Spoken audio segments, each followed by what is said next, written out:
Whether you are an independent contractor running a virtual agency or just getting started in the online space, most online support service professionals eventually feel like they have hit a wall, like they are standing in their own way for one reason or another and trying to figure out the best next step for scaling their online business. And oh, can this be frustrating? I was there too once before I found the OBM path, the online business management path, and was burnt out from balancing my 9 to 5 or 9 to 6 in my case with a virtual assistant side hustle. But you see, this is where most business owners give up. And believe me, I almost gave up. And everyone hits this stage, and it is those that persist, that breakthrough of, feeling stuck or like it's just not working out. It's those who persist, and take it from me, you can push past this block no matter how impossible it may feel in this moment. You can attract ideal clients like magnets that ignite the growth of your virtual business, and start charging the rates that reflect the value that you bring to the table. And in this video, we are going to discuss exactly that. So get ready. But before we do, I would just like to say hello and welcome to my channel. My name is Sarah Noked, and my team and I over at OBM School specialize in helping people transform their virtual businesses, whether they are experienced or starting from zero. So if you are along for the ride, we are so glad that you could join us. For today, we are going to dive into how you can identify and attract the clients that are going to drive that growth to your business, and also how you can confidently charge rates that reflect your value so that you can confidently build and scale a viable online business. So let's get started. So in terms of attracting the right clients, first things first, you gotta have the right mindset. Now, you will not be able to attract the right people to your business, into your life, and you will definitely not be able to raise your rates if you do not shed those limiting beliefs and just believe in yourself. There is no one that does what you do the way you do it. Everyone brings something different to the table in their work, even if they offer similar services. So if you are a digital marketer, no one is gonna have the same style as you do. And when it comes to it, you're gonna wanna work with clients that like your style. If they don't like it, they aren't right for you, and that's okay. If you are an online business manager, you can specialize in managing content or program or product launches. You might have a unique corporate or even a professional background that will help you stand out to the clients that you are meant to work with. And not to sound harsh, but it's about time that you realize that. And next to cultivating this confidence in yourself, you should also build up that abundance mindset, moving away from that scarcity mindset or that nagging question in the back of your head. Are there enough clients for me out there? Will people want to work with me if I'm not in their same time zone? It is essential because it can lead to undercharging and missed opportunities. The virtual world is on fire in the best way right now. More and more people are starting online businesses or recognizing that they need a leg of their brick and mortar business in the online space. So there is, at this point, endless opportunities in terms of landing clients, because trust me, there is enough out there for all of us. It's just a matter of finding the right pool to get your business off the ground. Now, once you have the mindset down, you can really open up and set yourself up and your business up to attract the right clients. There are a few elements that go into identifying the right client here, but one of the most important things to build and maintain positive and lasting client relationships, or in other words, good client retention, is only working with clients that align with you and your business. If you really want to build something viable and lasting, you must listen to this advice. Why? If you work with clients that clash with your style,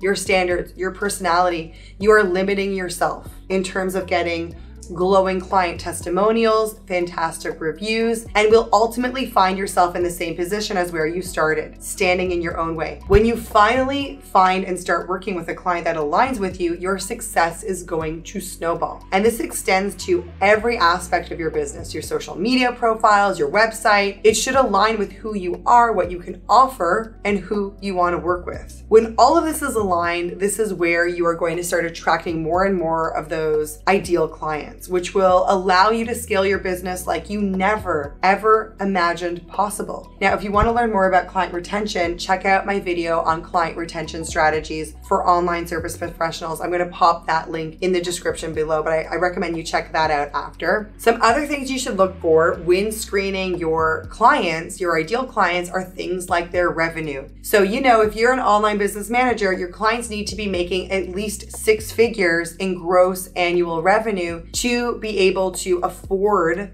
and bring on an OBM in their business. If they are making less than that, they're not going to be able to keep you on retainer for as long as you need to make a difference. So no matter what online support field you work in, you need to be working with clients that have a proven business model. You can work with startups, and there are lots of different kinds of startups, but someone who's at a startup phase of their business, or what I lovingly call the hobbyist phase, are not ideal for anybody. They are not going to push your business in the right direction. And last but not least, they need to be ready to delegate. The last thing you want is a client who is unwilling to hand off tasks or who micromanages your work. You need to put yourself in environments that are going to give you the space to showcase what you can do and actually help the client. Now, if you keep all of these things in mind and not allowing yourself to lower your standards, ideal clients will come and you will start landing them left and right, getting referrals that you actually feel happy and confident about, and use all of that to fuel your business. But before you commit to a new client that looks good on paper,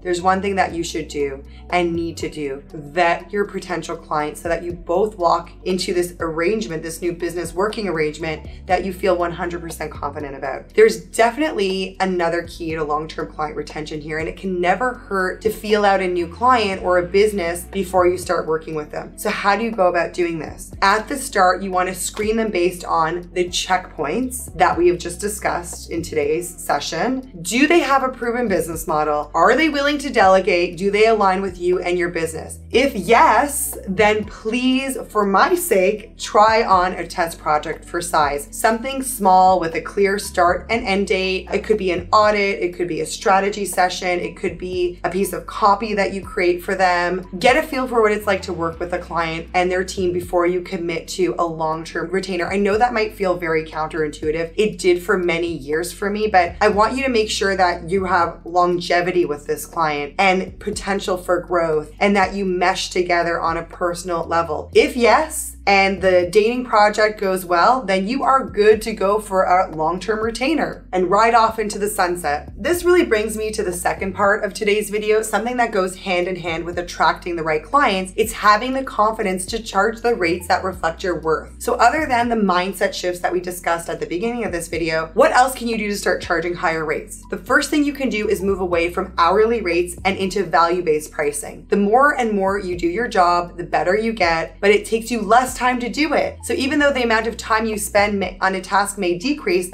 the value is staying the same or increasing as you implement new strategies and systems and technologies into your work and just better are identifying with the client's vision and goals. So when you think about it, it makes no sense to charge by the hour. Know the value that you bring to the table and don't be afraid to charge it, which brings me to my next point: being very transparent about your pricing. This goes hand in hand with vetting your potential clients. Does your client make enough revenue to pay you your rates? If so, you need to clearly communicate your pricing structure to your clients and why you charge what you do and the value that you bring. And when they see that you are explaining your rates with confidence, they will feel more confident about it too. Now, this is all great, but your own words and confidence can only go so far when you have nothing to show for it. So the next big thing you need to consider is showcasing your expertise to your clients through testimonials, a professional website, marketing. So let's dive into this a bit deeper. I think it's pretty obvious, really, how powerful a good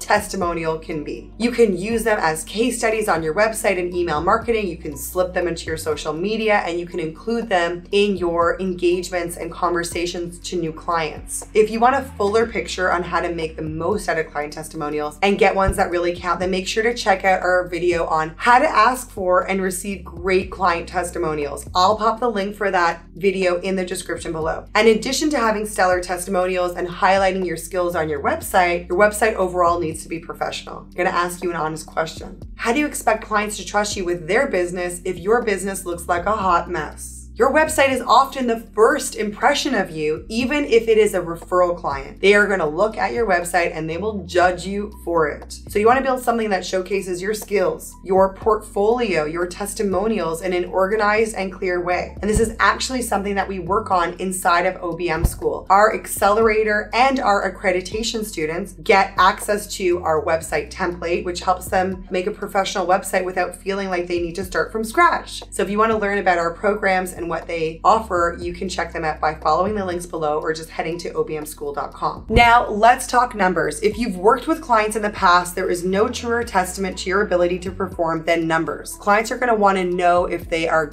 going to get a high ROI, return on investment, when they decide to work with you. You can showcase how you helped a business grow through your testimonials, through case studies, even included in your client intake, welcome kit, and emails. The idea here is to really show your potential clients that you can do what you do and you do what you say you do, right? And finally, professional recognition. This is often the cherry on top of what you already bring to the table. By earning professional credentials and designations, you are showing your potential to clients that you are always willing to learn and that they overall really boost your credibility, which helps you stand out from the competition. Now, many of our OBM School students also talk about how earning their OBM accreditation skyrocketed their confidence and allowed them to charge higher rates. And clients started seeking them out because they saw that they took the initiative to stand out and be the best. They already had the skills, the knowledge, and the ability to succeed, but sometimes you just need that